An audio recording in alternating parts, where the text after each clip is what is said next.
上进心肯定是个好东西。我觉得最难的是康永哥，在我心里面，康永哥是一个没有上进心的人。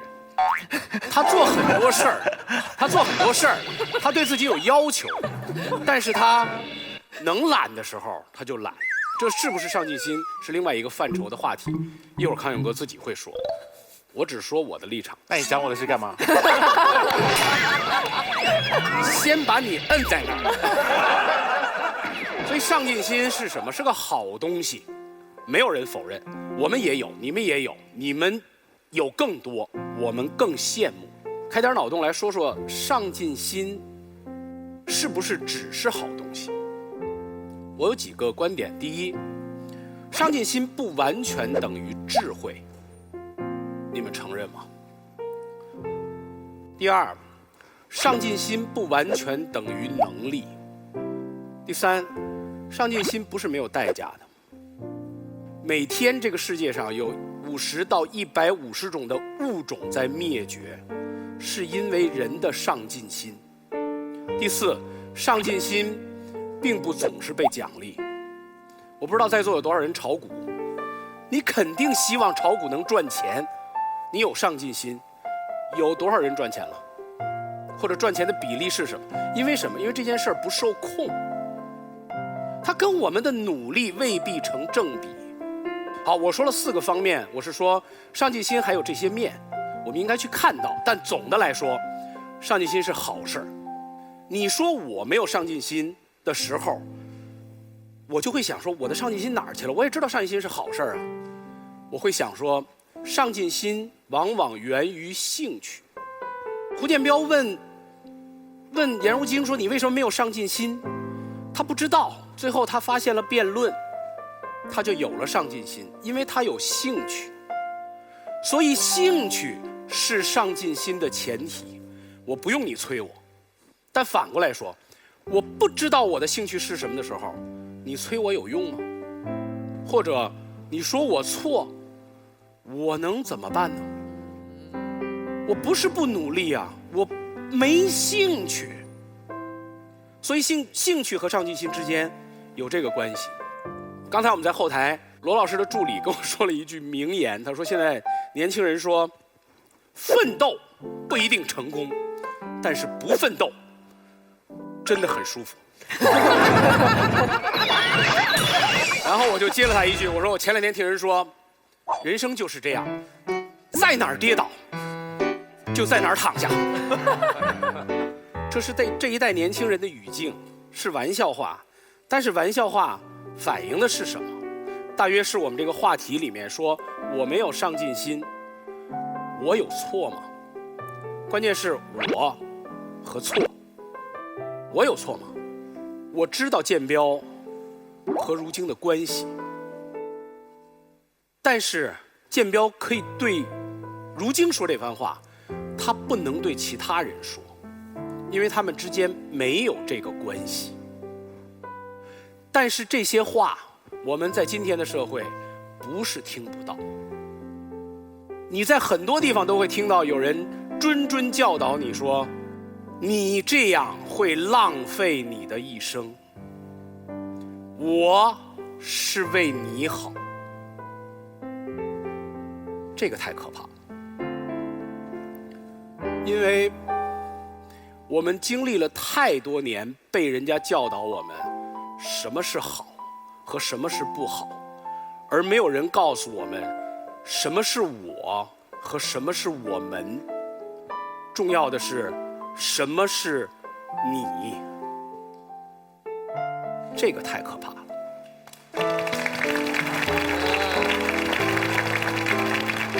当我们去说你有错的时候，是要求你改；被要求的时候，我就会说你凭什么要求我？这个你和我之间就是社会进步的标准。我们不该去说要求别人，因为要求是一种道德呼唤，是希望。但我们不知道这个道德呼唤和希望，如果不经思考，它到底是什么。我们会对待3种人说你错了。第一种是对待伴侣，你这样错了，但是你知道这个错有一个最终的解决方案是分手。上级会对待下级说你错了，他有一个最终解决方案是我把你开除。要命的是对孩子，因为你无法终结你跟孩子的关系，所以要特别慎重地对孩子说你错了，因为你不知道你自己对不对。所以我们之间如果放开要求，大概有一个共同的行为准则，就是标准，就是管你自己的事。如果你一定要来说我错了，我想用一句话来回应你，就是刚才马娟月她唱完那首歌以后，她说了收，我和何老师我们都听成了so，对，就是这句话，你说我错了，so。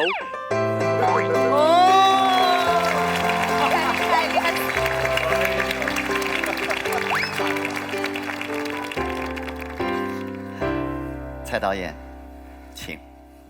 我常常警惕我自己，不要对别人说你错。那我怎么开口说话？我只好说我觉得对的话。我不会指责别人是错的，可是我要求我自己讲我觉得对的事情。作为一个有上进心的人，虽然马东觉得我上进心很少啊，可是我知道我自己是一个有上进心的人。我最近读了一本书，他说贫穷并不可耻，可是贫穷也不光荣。没有上进心并不可耻，可是也不光荣，只是没有而已。所以呢，我是没有办法理直气壮地说你没有上进心，这是一个过错。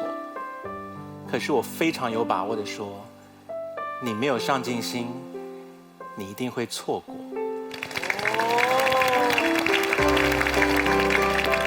过错跟错过是相同的2个字，顺序不同，没有原因吗？为什么错误也叫做过失？因为过错会造成什么事情？过错会造成你过失，事情会过去，你会失去它而无法挽回。错误在前，过失是结果。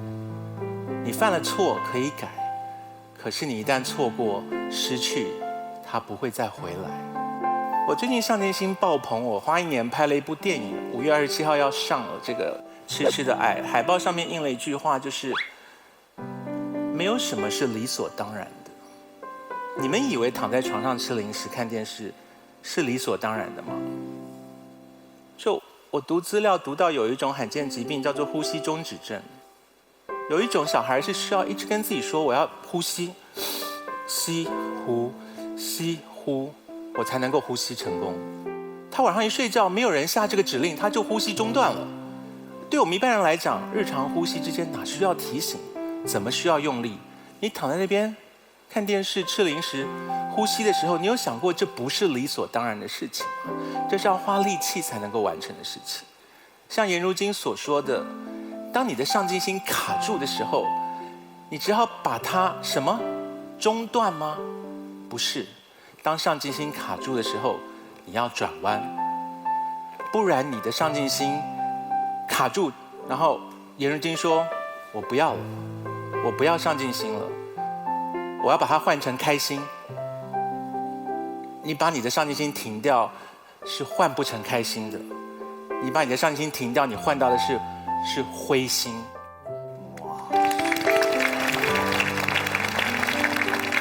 菲菲说，这叫做自由。没有上进心叫做自由。没有上进心能够自由吗？我们这些有上进心的人追求是什么？就是自由啊。颜如晶说，他当不到将军，只好当小兵。菲菲，小兵有自由吗？小兵是最不自由的人。小兵就是被将军差遣着往东就往东，往西就往西的人。我们有上进心的人，就是怕我们落入那个身不由己的状态，我们才必须要摆脱那个状况。我们讲到没有上进心的人，有一个很有名的派别叫做犬儒啊。犬儒是来自古希腊的一个学派。犬儒为什么中有一个犬，有一个狗字？因为希腊字里面狗这个字是 cynic， 所以犬儒后来变成 cynical。就是我们说，如果我们要形容马思纯是一个很轻鄙别人、冷嘲热讽，然后苛刻、什么都瞧不起、愤世嫉俗的人，我们说思纯是一个 cynical 的人。犬儒这个学派的创始人当初在希腊，为什么想到要用 cynic 这个字？他的墓碑上刻了一只狗，他说我要像狗一样，完全摆脱世俗的追求，不要名。不要利，不要成功，不要任何的影响力。为什么？有原因的。这个原因被现在 cynical 的人完全抛开了。犬儒学派的创始者像狗一样的活着，不要任何的名利跟财产，是因为他追求的是美德。他认为只有美德才能带来幸福。这是何等的上进心！他要一个我们摸都摸不到、闻都没有闻过的东西。所以很遗憾的就是，犬儒现在只剩下了表象，就是我瞧不起这个，我瞧不起那个，哈哈哈，上进心太好笑了，你们去死吧。而忽略了那个当初他们的始祖之所以要像狗一样的活着，是因为我要追求最纯粹的东西，叫做美德，而达成幸福这件事情。那不是最感人的上进心吗？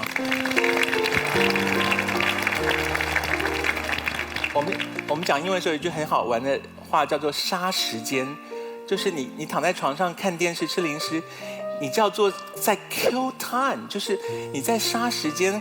可是这是开玩笑，是时间在杀你。你杀了什么时间啊？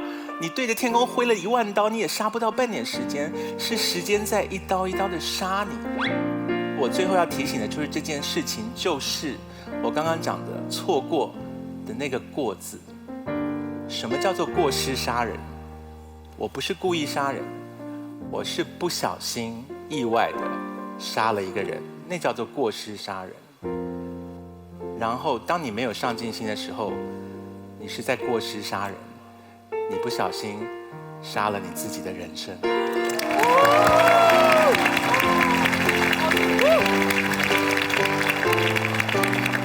哇，马老师他们最后1分钟啊，1分钟来。我特别喜欢齐白石有一幅画，买不起。他画的是一个岛，然后岛上挂着一些渔网，然后一个小屋，一个要落山的太阳没有了，配了一行字，叫“网干酒醉，洗脚上床，哪管门外有斜阳”。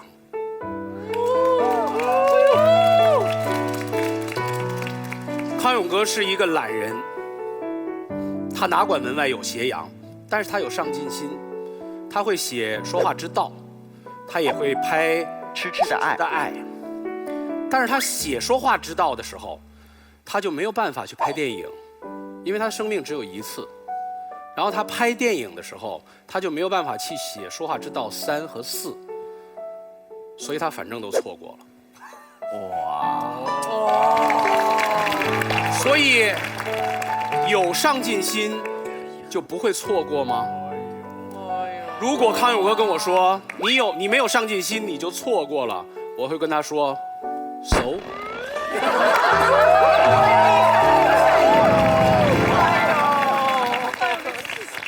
气死了！对，看他，何老师啊，看他，看我。我不看你，我看观众。来投票，红色键是有错，蓝色键是没有错，请选择。3、2、1，好，停了。哎，晨晨有错还是没错？没有，还是觉得没错。我就说一个我听到大家说的故事之后，我的一个小感受，我想到我自己的一件事情，其实就是金马奖。可能大家会觉得得到金马奖，如果你是唯一的一个影后，那是最好的一件事情，那是最值得骄傲的事儿。但是，就是因为那就是我是第一，然后可能冬雨是第二这样子，或者他是第一，我是第二。但是我不希望。那你说我是不是没有上进心？那我宁愿不要这份上进心，因为我很害怕我变成第一的那一刻，或者是他变成第一的那一刻，我觉得我可能会失去一些更重要的东西，就是友谊、情感，或者是我的一些我都不知道我自己为什么会得到这份荣誉的这个心啊，所以在那个时候我会觉得我不要上进心是好的。还有一点就是这2年的工作特别的忙，有的时候我就喜欢躺在床上一直在那赖着，然后或者就拿着手机。我妈说你在干嘛？我说我在思考。她说你明明在玩连连看。然后她说你为什么不睡觉呢？我说我舍不得睡觉。我说我就是想拿着手机这样看着，其实我未必在玩那个游戏，但是我觉得我至少有这个时间去跟我自己相处，因为白天所有的时间我都在跟别人说话，都在工作，我好累啊。但是我觉得那个时候我虽然我在消耗我自己，我没有上进心，我很懒散，但是我好快乐呀。我即使失眠，我长痘或者是怎么样，我都觉得那一刻是我非常幸福的时刻。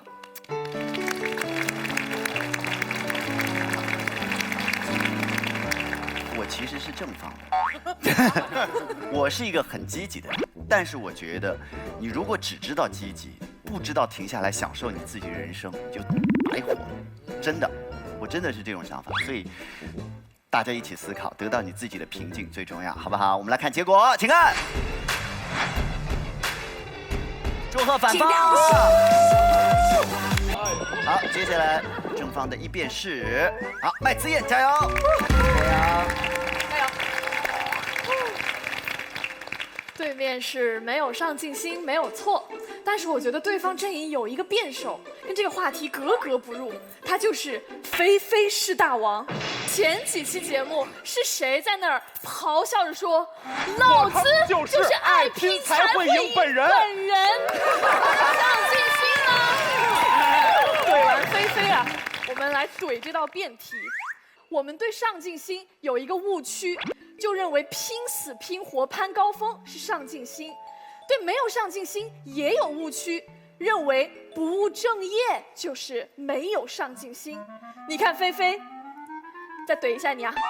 你看菲菲留脏辫儿、玩音乐，在广大父母眼里，这就是不务正业啊！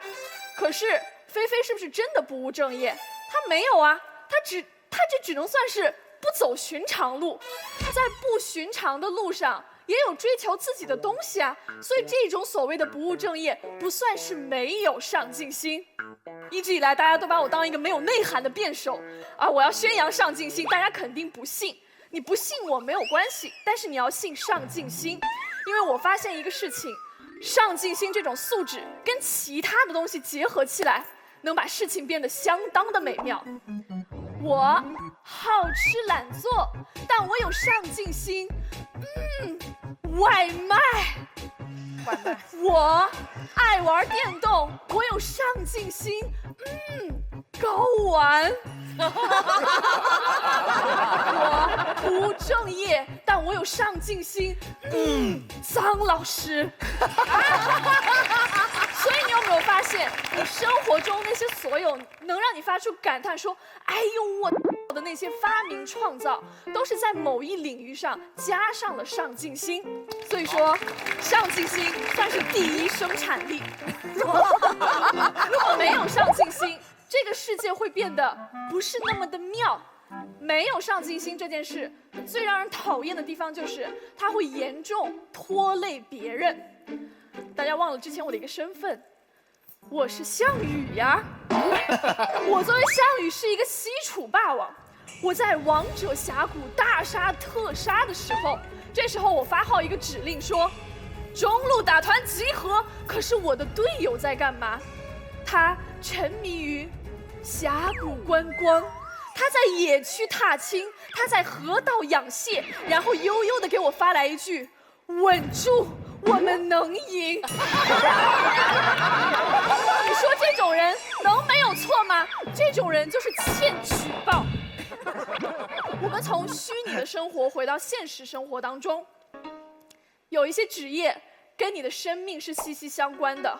如果你让警察、医生、消防员等等这些职业没有上进心存在，那他不仅是不好好工作，他还是拿你的生命开玩笑。所以没有上进心当然是大错特错。今天我们站在这里讨论没有上进心，对方坐在没有上进心的阵营坐得那么开心，坐得那么安静，是因为他们已经爬到了一定的高度。他们现在在半山腰，冲着山下的人说：“山下风光也不错，你那么拼命爬上来干什么？爬上来也不一定会那么舒服的。你想要爬上去，他却不让你爬上来，是谁把自己的心机形容得这么清新脱俗？我建议大家不要把这碗毒鸡汤喝下去。如果你不想喝毒鸡汤，很明显你就是一个有上进心的人。”好，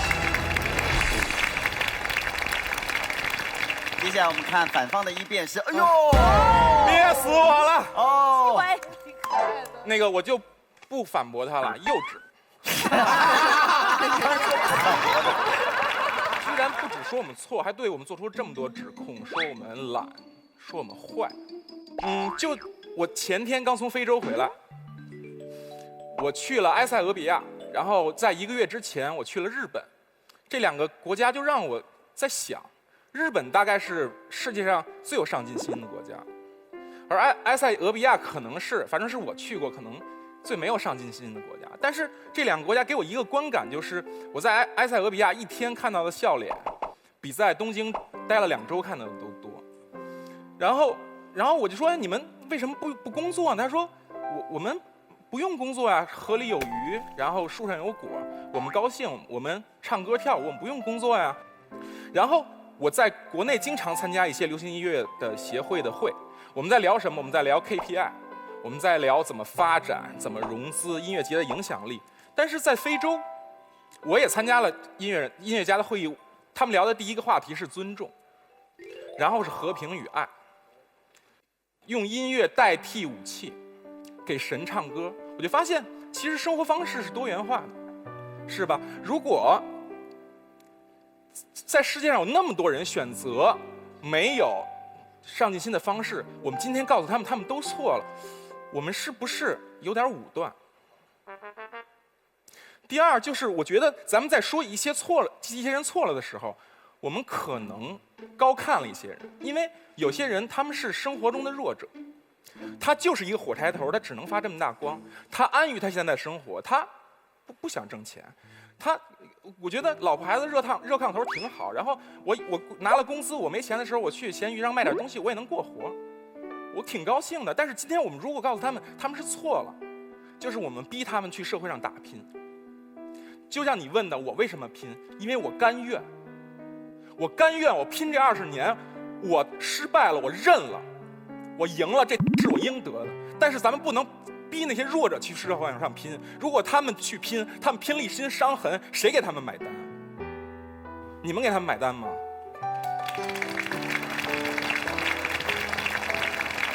如果我们告诉这些弱者，你们要去拼，你们要不惜一切，你们要按我们想的这种方式活着，我们是不是有一点自私？我在奇葩大会上说了，说很多人觉得不同的生活方式错了，而且他们觉得被冒犯了。他们不接受这个世界是多元化的，他们不接受人有各种各样的，就像你知道，就像微博一样，有很多人喜欢你，就会有很多人骂你，这是必然的。就是我在奇葩说得到这么多赞美，我也得到了很多骂，这就是人的多样性。就是有人说，奇葩说为什么会找一个结巴让他进去？专门写了一篇深度分析，说臧鸿飞到底有什么黑背景，能逼的蔡康永和何炅老师这种业界大咖都不得不夸他。我心想，我要有这么黑的背景，我直接当黑背景就完了，我来这当这辩手干嘛呀？我连他俩都能逼着，我得多大能耐呀！但是我今天，我也不得不告诉你们实话了，我确实是有背景，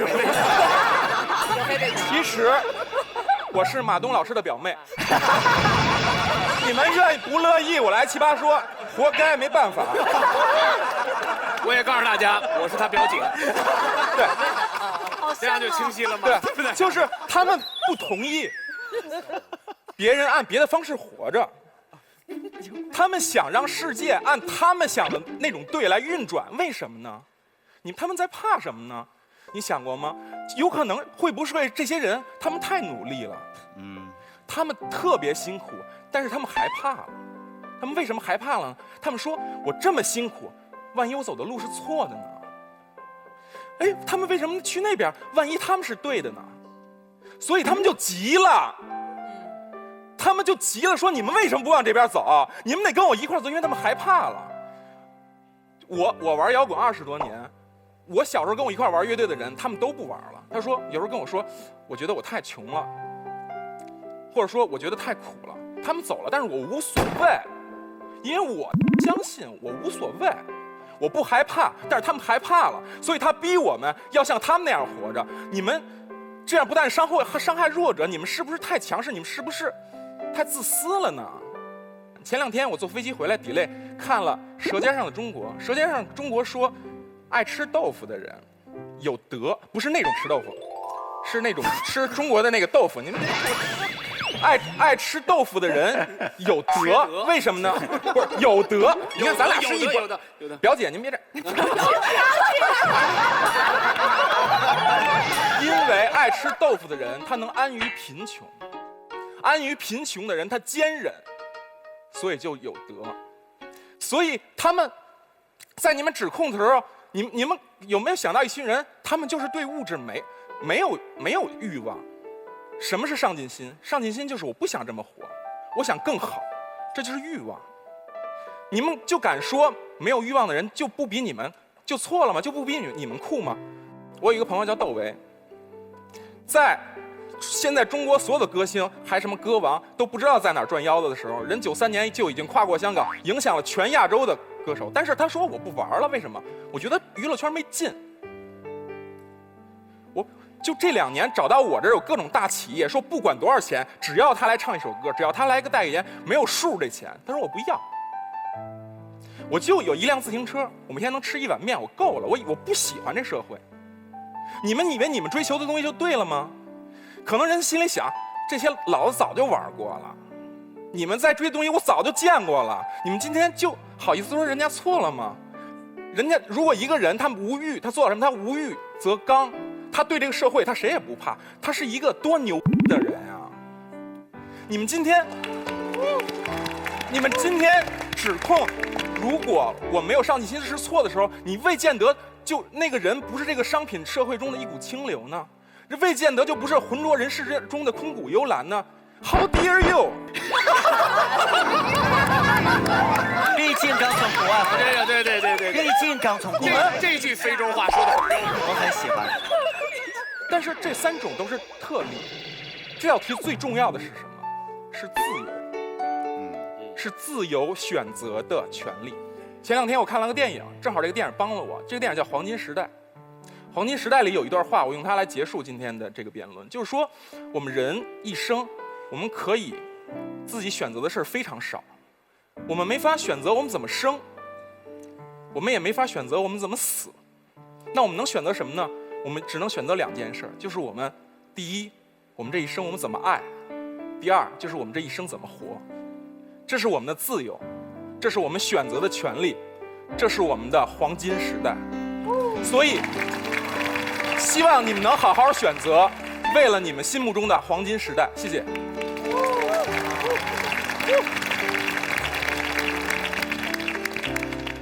有人骑行没有骑行，我们就要上骑行。好，来骑。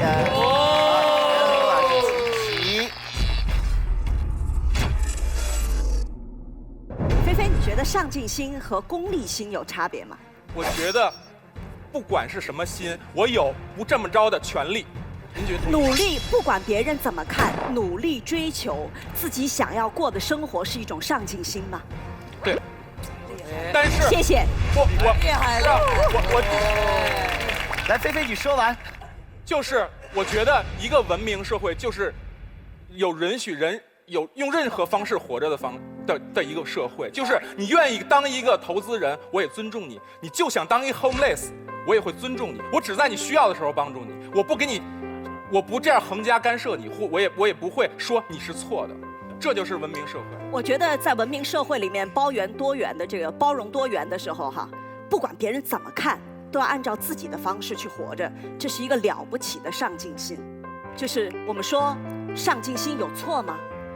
这个问题其实我们不是对其他人生活的横加指责，这个问题其实是我们每个人都会在一刹那觉得舒服的时候，犹豫着要问自己内心的。对，谢谢。张泉灵，我觉得不合适吧？你们方面还有2个选手没说呢，你坐后面看人家纸上写什么，我就看见了，你要说什么？我说了吗？我说哈，我不说，这就是没有上进心的表现。这是一颗平常心。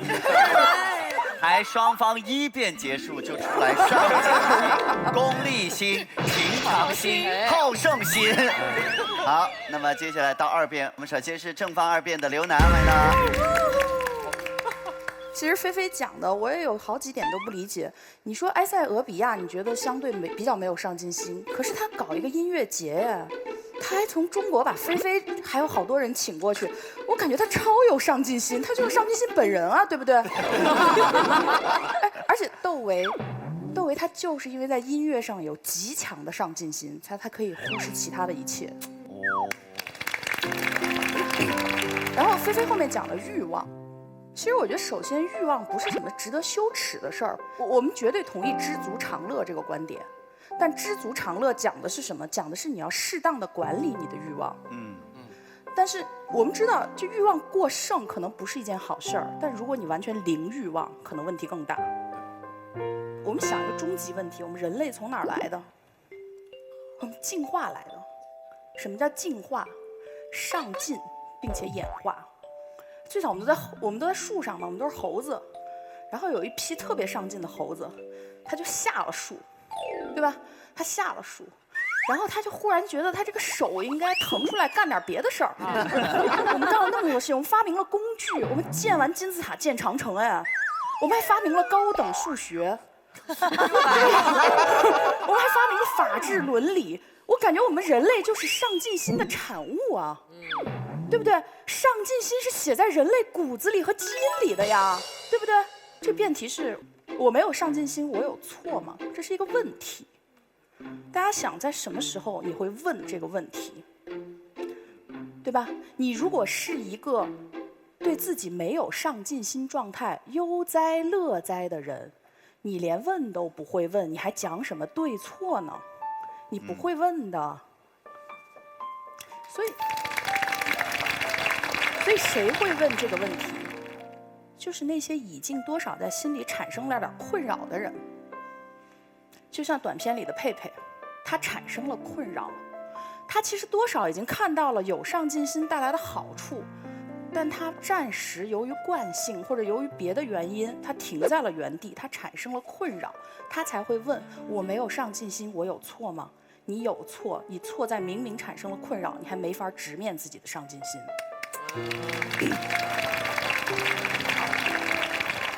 刚才那个场景其实是问自己，还有一个场景是问别人。大家今天在座的这么多同学，我们设想一下，你的好朋友今天走到你的面前说：我们公司有个公费出国培训的机会，挺好的，但是我这个人吧，不太想跟别人争。你说我这么没有上进心有错吗？如果只是泛泛之交，你大可回答你没有错。你不想争，你就别争。但如果他是我的好朋友，我是看到他的困扰，我知道他在被这个事儿煎熬，他说的没有上进心，可能就是他不敢争，或者他暂时他想用没有上进心来掩盖他的失措、无力。我这个时候我是真朋友，我必须推他一把，对不对？我要推他一把，我告诉他你有错，你去争吧，大不了我帮你嘛，你有什么需要我帮助我帮你嘛，这才是真朋友吗？哎，其实还有一种人啊，我没有困扰的，我没有困扰，我现在月薪1万元，我觉得够了，够我花了，我也能过不错的日子。我不行吗？我就维持在现状不行吗？我没有困扰的，我很 OK。那大家思考一个问题：你不想向上，你想不想向下？你这个月月薪1万，下个月月薪3000块钱，行不行？大多数人会说不行嘛，对吧？我们不想向下，为什么？因为其实你维持现状，都是由你的上进心撑着的。哇，明白？这个好，这个好。所以你说你有错吗？有错，错在你误以为你没有了上进心，这个现状还维持得住，它维持不住的，它会往下掉的。我们人类就是一种消耗的生物啊，我们是一种消耗的生物啊，而上进心就是用来抵御你的消耗的，用来对冲你的消耗的。菲菲说了黄金时代，我也想说一本书，是毛姆写的，叫《月亮与六便士》。整本书我就看了一句话，但特别好，这句话叫我用尽了全力，我用尽了全力过着平凡的一生。可悲吗？大家会问可悲吗？可能有一点可悲，但谁叫我们是凡人呢？谁叫我们生来就是一个消耗的物种呢？谢谢。真好。他就不只是企业家，他是哲学家。他真的只有做企业的人才能够理解，就是你要撑住这个场面，不往下掉，你得花多大的力气。我就不觉得呀。对，我就不觉得呀。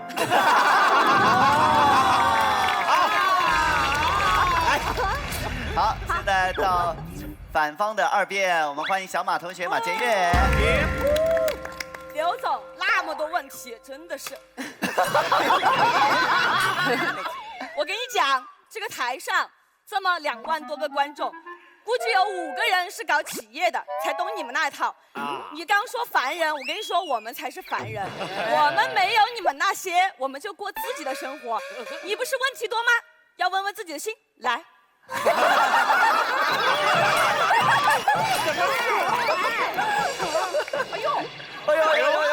明天黑背景吗？我有一首歌曲要献给大家，老师。哎呦哇哦！请以此歌献给我不上进的生活。老子明天不上班。老子明天不上班，上班巴适得板。老子明天不上班，能咋样我就咋样。老子明天不上班，不用见客户装孙子。明天不上班，可以活出一点真实。收。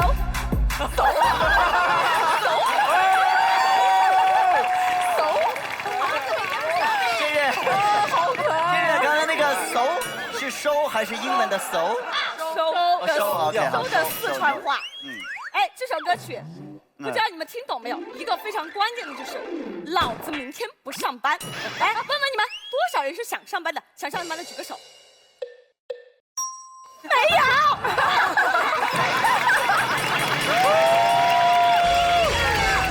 来，问问你的心，想吗？我们的人生。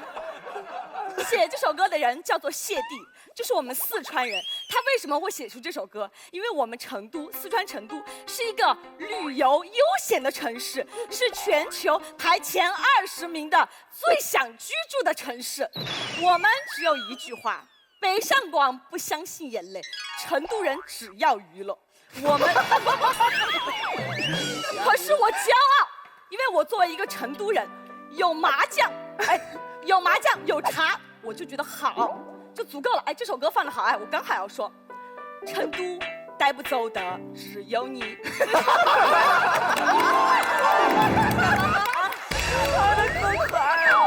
我是一个歌手吗？为什么只有你？因为我不想走，我觉得现在的生活很好。哎，为什么你们北上广的人一会儿说我要去成都的青城山避个暑，为什么老爱来玩呢？就是觉得现在的生活，你在的城市压力太大了嘛，你就爱来我们成都，来青城山，来那个什么宽窄巷子。对的，宽窄巷子看看熊猫嘛，你就觉得这样的城市，熊猫基地。看看熊猫嘛，这是我们娱乐休闲的一个表现。在我们，哎，你试想一个，我们为什么上镜？不是你妈，就是我妈。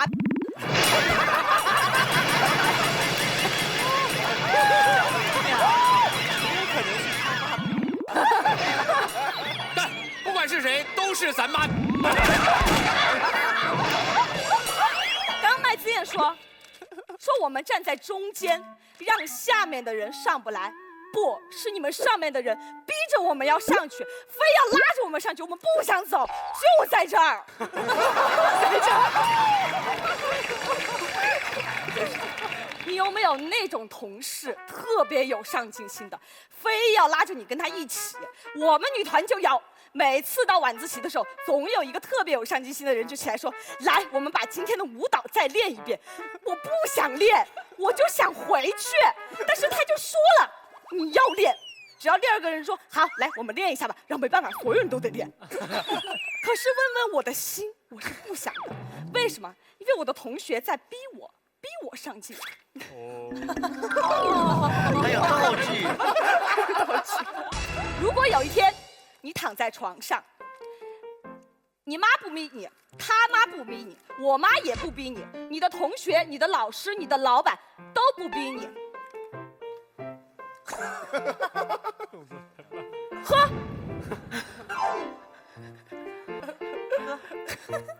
喝一口纯真，吐一下真言，你到底是想上进，还是想过现在的生活？你是我们这方的，注意一下。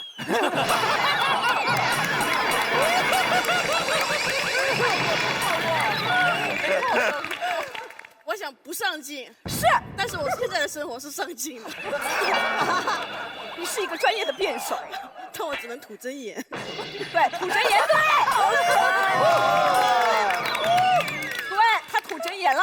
我们刚刚就说的，没有这些人逼你，他吐出来的真言就是我不想上进。来，有奶的喝一口啊。然后，现在要讲一个比较哲学的点，我忘了是谁跟我讲的，反正就是有网友给我留言说马建岳是一个很活在当下的女孩子。讲真，以我的这个学识和阅历，我不太搞得懂什么叫活在当下，但是当下，哎，说真的。当下。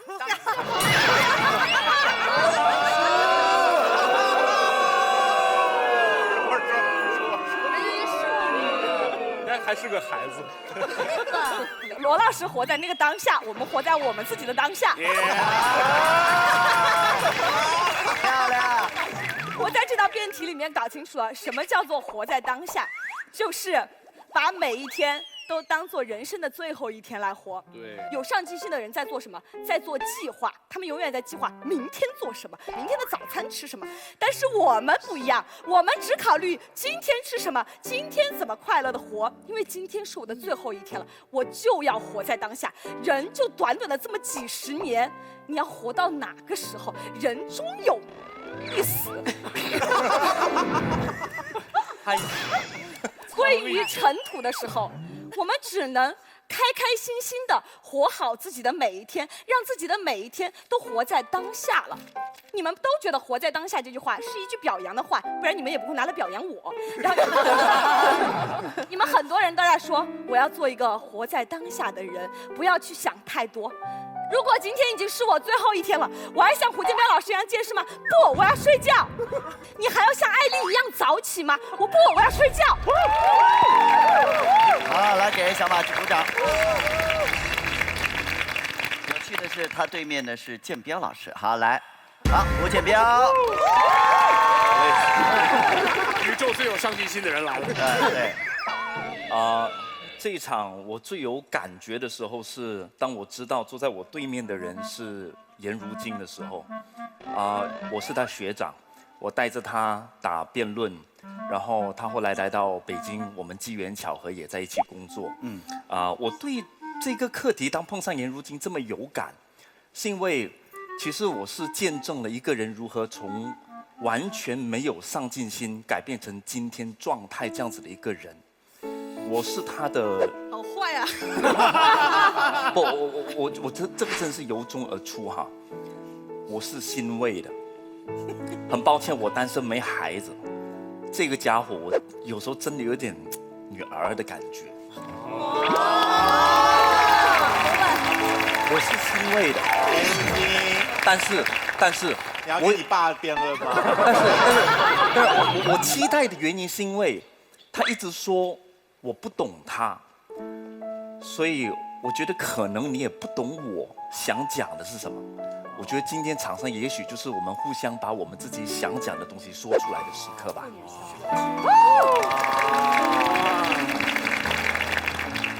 我们这边说要有上进心，不是说大家要跟随着别人眼中的期待，活着别人眼中的自己。你不需要达到别人预期中的拼搏，你不需要做别人预期中你该上进的事，你可以做你自己的事。今天的题目要我们谈的是有和没有上进心。如果你真的是一辈子一点上进心都没有，或者在任何的人生阶段没有上进心，我希望你能够知道对自己说一声有错。这是我今天想讲的。什么是上进心？很简单的一个问题，它从哪里来的？我们先问大家，你有喜欢的事情吗？比如说，我很喜欢听音乐。我听音乐的时候，我会喜欢听到比较好听的歌曲吗？我会。那只要我具备这2个条件，我有喜欢的事情，这个喜欢的事情可以升级，升级了我的快乐会上涨，你其实就有上进心。什么叫做完全没有上进心？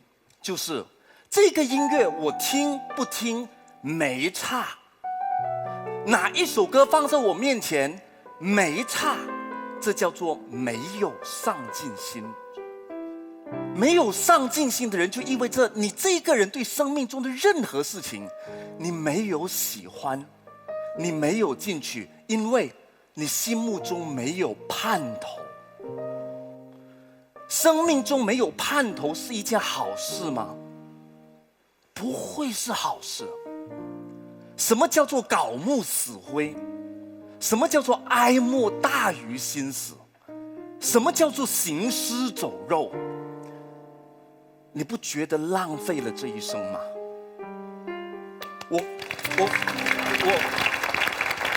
我之所以会很有感而发，是这件事是，在我和如今有限的看到他成长的这一段岁月里，他曾经是一个什么都无所谓的人，真的都无所谓。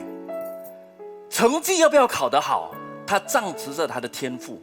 他之所以读书的原因，是因为我反正是一个学生。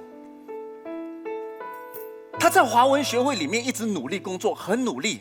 但是老实说，推使他努力的不是因为上进心，是因为我们身边的人希望他这样做，他努力去做。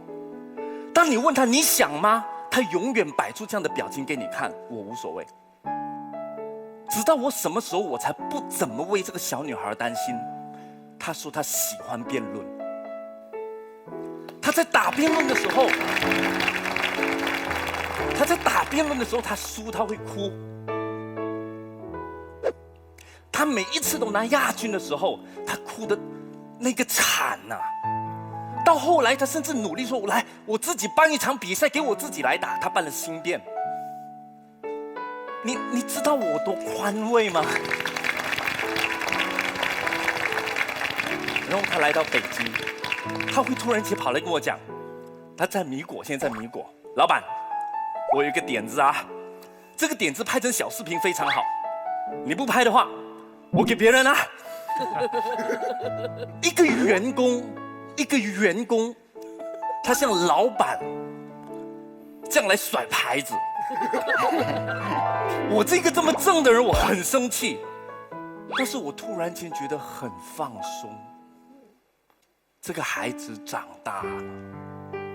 我们终其一辈子，不是要找我们自己想要追求的、喜欢的是什么吗？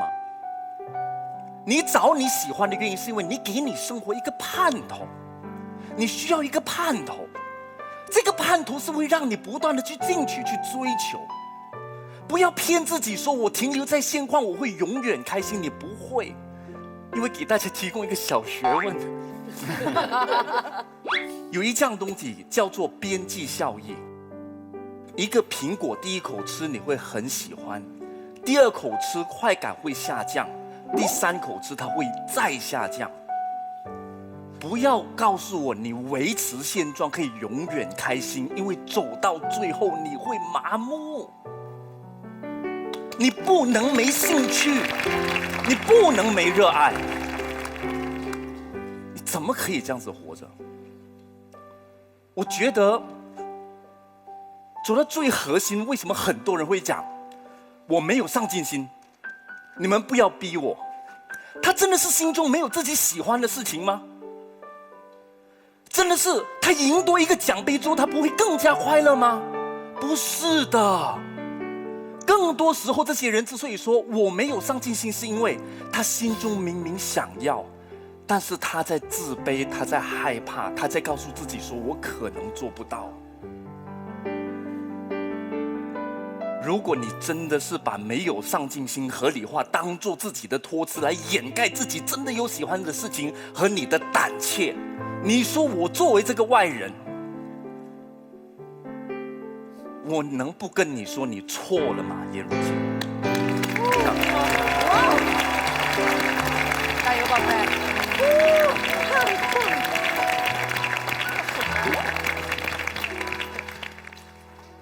加油！加油加油！如晶加油！如今，如果你需要，我们先聊点别的，让大家忘了这一趴。以为我今天可以说一点比较煽情的东西，咋知道他比我在我前面给先说了，弄到我现在的情绪有一点尴尬。来。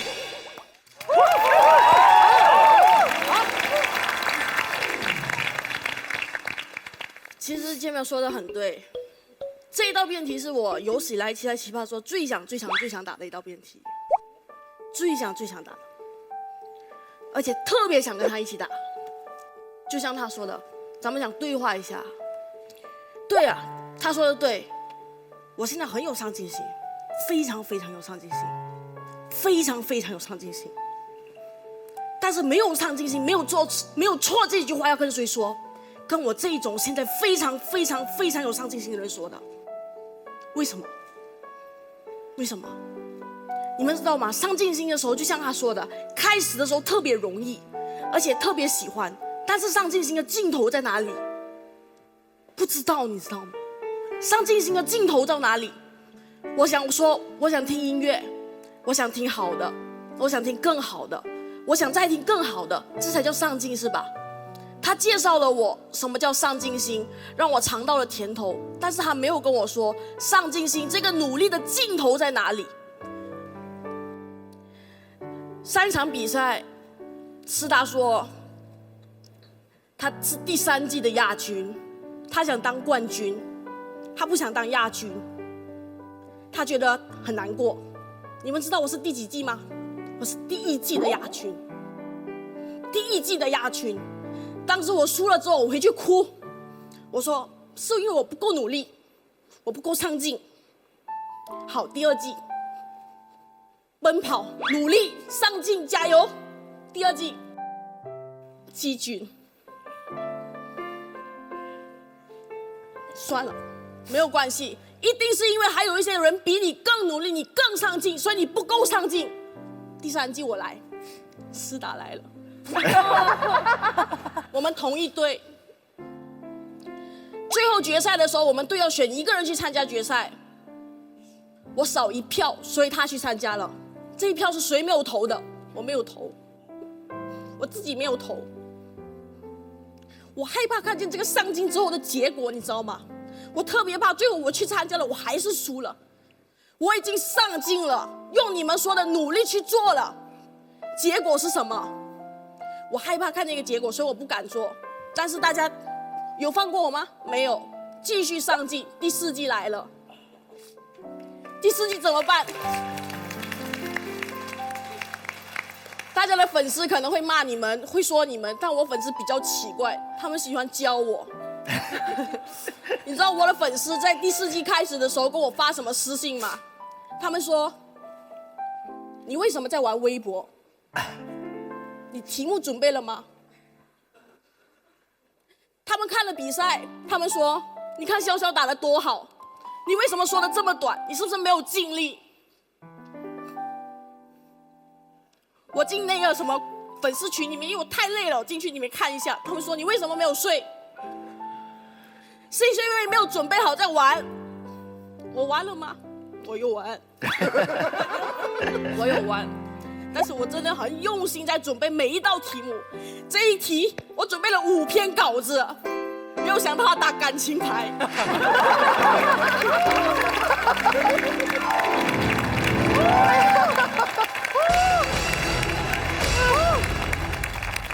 我每一次都上进，每一次都上进。但是没有结果，潇潇也是一样。我们俩一起准备，一起抱在一起准备。我们讲什么？第4季你上岸，我恭喜你。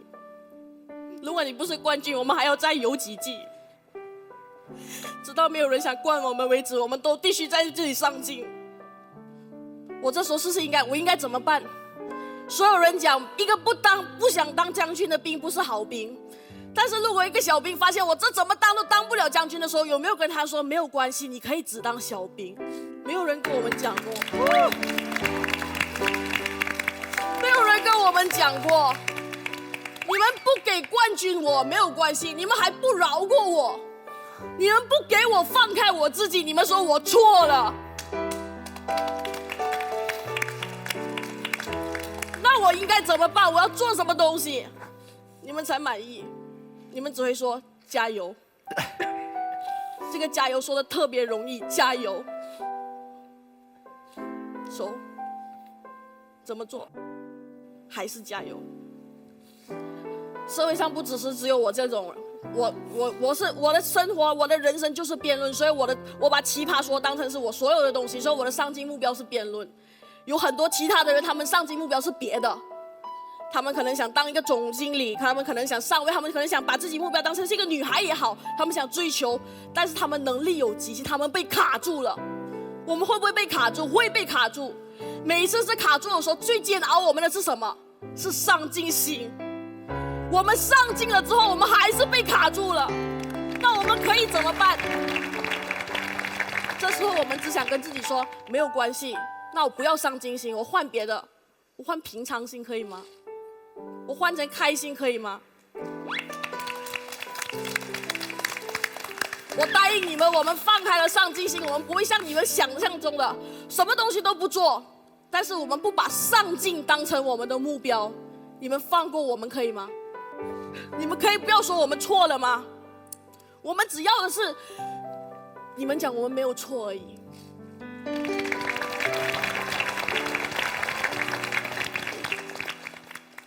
有一个东西我现在还没有办法理解，因为我现在还没有办法放下我的上进心。其实你们要放下你们的上进心真的特别特别难，我觉得。我们刚才马建玉也好，小马说的那种我明天不想上班，还是老师的朋友说的那种状态，你们敢吗？扪心自问，我不敢，我不敢没有上进心，我不敢。其实我们都很容易做到有上进心，但是太难做到完全没有上进心，因为我们也会害怕，是吧？我们会害怕，那怎么办？我只能说，我要转换一个想法。换一种想法来看，职中学长这几天一直在教我一句话，他跟我说没有关系的，我们要知道很多事情不是高下之分，它无非是左右之分。他说没有高下，只有左右。我大概理解的是，在这里当不到奇葩王，我去饭局里面当个狼王，我去狼人杀游戏里面，我去那个游戏里面手刀马老师，换回我的快感。那这里不是我低的地方，那里不是我高的地方，那只是2个不一样的节目，一左一右，但都是我开心的地方。我们不分高下，只看左右。好。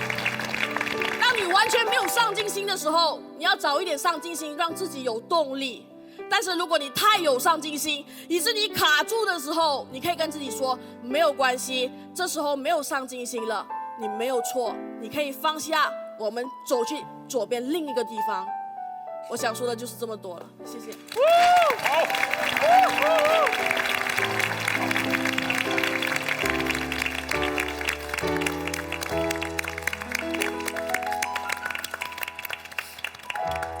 今天马思纯来奇葩说的时候，他发微信给我说，他说，我在化妆，何老师，我好紧张。我说你不要紧张，我说你来了就知道了，这里就是一群孩子在开心的聊天。我觉得奇葩说是我来之前和来之后感觉特别不一样的。来之前的时候觉得一群高人，高谈阔论；来了之后发现是一群我认识的朋友当中最单纯的小孩。但是今天听到如今说，我才知道他们背后的努力，好像所有的这种举重若轻啊，或者是看起来毫不费力，都是要背后很刻苦哈。对，所以我们大晴来，接下来自由辩论的时间。我对自己一直的定位是，我是第4季新奇葩里面唯一一个纯素人。我当时报名表被看到，是因为我直接冲去了米未的办公室。有2个导演拒绝了我，他说我要按照规矩来，一定要一步一步筛选过来。可是我最后一个导演愿意拉着我聊一聊天，一不小心呢我就走到了现在。因为我特别喜欢薇薇姐，就是薇薇姐她在我心里面是那种，我到了她的年纪很想成为的那种人。当时第1次培训的时候我还迟到了，然后结果薇薇姐坐在我的右手边，我整个半边都是麻的，就不敢说话不敢动。我心里面的期待是，我希望薇薇姐看到我的时候是一种看女儿的心态，就是我们都到年纪了，是不是会觉得很多年以前的你会有那么一点点像我现在的样子，是不是我也有那么一点点的可能性，在我很多年以后会变成那个时候的你？我觉得我心里的上进心是我愿意再往前走一步，我愿意当时踏进米未的办公室，被第1个、第2个导演拒绝以后，拉着第3个导演再聊一聊，说求求你了，你能不能和我聊一聊？因为我真的很想去奇葩说，我愿意往前多走一步。我希望我再多走很多步，是不是有一天我也会变成薇薇姐？对，好感动！奇葩说之认亲大会。父女关系、母女关系，还有表姐妹。我表妹发型好吗？我喜欢。好，来，那我们听听看当妈的有什么要说的。来，薇薇。然后被大晴 Q 我还觉得蛮奇怪，我一直以为你进公司是为了胡建彪，对不起。你是有我年轻时候那种劲儿，就是很拼、很敢，什么都会要，什么都会去争取，觉得这个世界上没有什么不可能，失败了就去再来一次。